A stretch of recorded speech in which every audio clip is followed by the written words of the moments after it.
धनखड़ साहब लापता कहाँ हैं, गायब कहाँ हो गए हैं। राज्यसभा, लोकसभा में तो वो दिखेंगे नहीं क्योंकि उनकी कुर्सी छीन ली गई है, उनको पद से हटा दिया गया है, लेकिन उसके बाद से वो गायब कहाँ है। कपिल सिब्बल जी भी ने कहा था कि दरअसल हम सुप्रीम कोर्ट जाएंगे, नहीं तो अमित शाह जी बताएं कि वो गायब कहाँ है। क्या जानबूझकर उनको हटा दिया गया? क्या कोई खबर छुपानी थी, कोई सबूत छुपाना था? क्या कोई ऐसा मामला था, कोई कांड था, कोई हादसा था जो सरकार छुपाना चाहती थी? क्योंकि भले ही उनको बीमारी का हवाला, अस्वस्थ का हवाला दिया गया कि इसीलिए इस्तीफा ले लिया गया, लेकिन जानकार ये कहते हैं कि सरकार ने जानबूझकर इस्तीफा कराया है क्योंकि वो सरकार के खिलाफ खुलकर बोलने लगे थे, संविधान की नींव को बचाने लगे थे। तो क्या यही वजह तो नहीं है कि वो लापता है? क्या उन्हें जानबूझकर गायब कराया गया? आखिर क्या चल रहा है सरकार और धनखड़ जी के बीच की असली कहानी? कौन आखिर धनखड़ साहब को जो है इस देश से गायब करना चाहता है? कहाँ लापता है वो? क्या तबीयत खराब है? क्या उन वाकई में कुछ हुआ है उनके साथ? ये तमाम चीज़ें लोग जानना चाह रहे हैं। क्यों नहीं वो मीडिया में या कहीं पर आकर अपना बयान दे रहे हैं? इस चीज़ को लेकर किस तरीके से जो है लोगों के बयान आ रहे हैं, सांसदों के, विधायकों के, मंत्री के, या फिर जस्टिस यशवंत वर्मा को लेकर सदन के अंदर दर्शकों जिस बात को लेकर चिंता थी वो आखिर दूर हो गया है। यानी कि जो महाभियोग की प्रक्रिया थी वो दरअसल जो है वो अब स्वीकार कर लिया गया है, यानी कि उसको हरी झंडी पूरी तरीके से मिल गई है। सभी सांसदों ने, चाहे पक्ष और विपक्ष दोनों सांसदों ने सहमति दे दी है।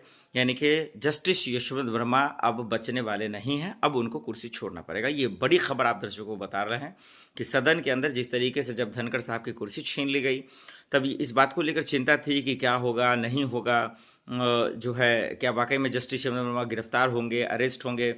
सुप्रीम कोर्ट से भी उनको दरअसल जब फटकार लगा, 14 वकीलों की फौज जब उन्होंने उतार दी, तब लोगों के दिमाग में आया कि क्या होगा, नहीं होगा। लेकिन ये एक बड़ी खबर है जो आप दर्शकों के सामने मैं इस वक्त रख पा रहा हूँ कि पार्लियामेंट के अंदर ओम बिरला जी की मौजूदगी में, लोकसभा स्पीकर की मौजूदगी में, सत्ता पक्ष और विपक्ष के सांसदों ने ये सहमति दे दी है, स्वीकार भी कर लिया गया, प्रस्ताव पारित हो गया है।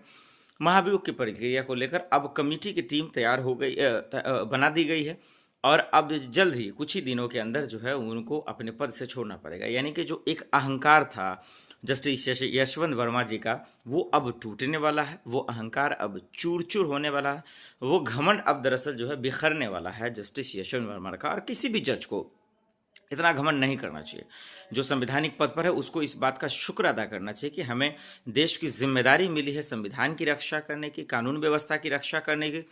लेकिन जस्टिस यशवंत वर्मा जिस तरीके से वकीलों की फौज उतार रहे थे, जिस तरीके से 3 जजों की टीम को नकार रहे थे कि ये रिपोर्ट गलत है, पूर्व सीजीआई खन्ना साहब का इंटेंशन, उनका इरादा गलत है, वो उस चीज़ों को साबित करने में दरअसल गलत साबित हो गए जस्टिस यशवंत वर्मा। और इसीलिए इनको जो है वो सुप्रीम कोर्ट से भी थू थू हुई, वहाँ से भी इनको जो है डांट फटकार लगा। और हम सब ने देखा कि जब पार्लियामेंट के अंदर बात आई तो मोदी जी के मंत्री ने भी कहा, किरण रिजिजू साहब, कि भाई नहीं, ऐसे जजों पर महाभियोग लाना ज़रूरी है और इनको पद से हटाना भी ज़रूरी है, और एफआईआर दर्ज कर इन पर निष्पक्ष जांच करना भी ज़रूरी है।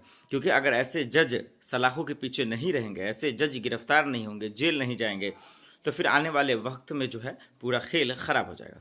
हम आप दर्शकों को ये ज़रा बताना चाहते हैं कि जस्टिस यशवंत वर्मा का मामला है क्या। एक बार रिवाइंड करा दें क्योंकि आप लोग हालांकि जानते ही होंगे। कैशकान का मामला है। इनके आवास पर, इनके बंगले पर 500-500 की जो नोटों की गड्डी होती है वो करोड़ों में थी, अरबों में थी, तो जांच के बाद पता चलेगा वो जली। और दमकल के अधिकारी ने सोशल मीडिया पर जब वीडियो डाला तब जाकर ये मामला वायरल हुआ, लोगों की जानकारी में आई कि भाई ये मामला क्या है, ये पूरा खेल क्या है। तब जाकर पोल खुलता है, सरकार पर तरह तरह के आरोप और इल्ज़ाम लगते हैं, लेकिन उसके बाद जो है सुप्रीम कोर्ट में संज्ञान लिया जाता है। पूर्व सीजे खन्ना साहब उस वक्त मौजूद थे, उन्होंने टीम बनाई 3 जजों की, और जब जांच रिपोर्ट तैयार हुई तब उसमें ये पाया गया कि जस्टिस यशवंत वर्मा दोषी हैं, उनको बर्खास्त करना चाहिए, इस्तीफा देना चाहिए और कुर्सी छोड़ देना चाहिए। लेकिन ऐसा अफसोस की बात है कि हुआ नहीं। लेकिन उसके बाद महाभियोग लाने की प्रक्रिया हुई क्योंकि जस्टिस यशवंत वर्मा ने कहा हम इस्तीफा नहीं देंगे, ये 3 जजों की रिपोर्ट गलत है, पूर्व सीजे खन्ना साहब का इरादा ठीक नहीं है। फिर इसी चीज़ को लेकर 14 वकीलों की फौज पूरा सुप्रीम कोर्ट में उतार देते हैं जस्टिस यशवंत वर्मा साहब। लेकिन सुप्रीम कोर्ट भी फटकार लगाता है कि भाई ये लिपापोती मत कीजिए, आप दोषी हैं, और उनके याचिका को खारिज कर दिया जाता है। और उसके बाद जो है दर्शकों अब सदन के अंदर, पार्लियामेंट के अंदर महाभियोग की प्रक्रिया शुरू होती है, वोटिंग शुरू होती है, हस्ताक्षर लिए जाते हैं और सांसद पक्ष और विपक्ष दोनों आते हैं इस बीच में। ये अच्छी बात है कि दोनों आते हैं। राष्ट्रपति महोदय जी को रिपोर्ट सौंप दिया गया था, प्रधानमंत्री जी को भी सौंप दिया गया था।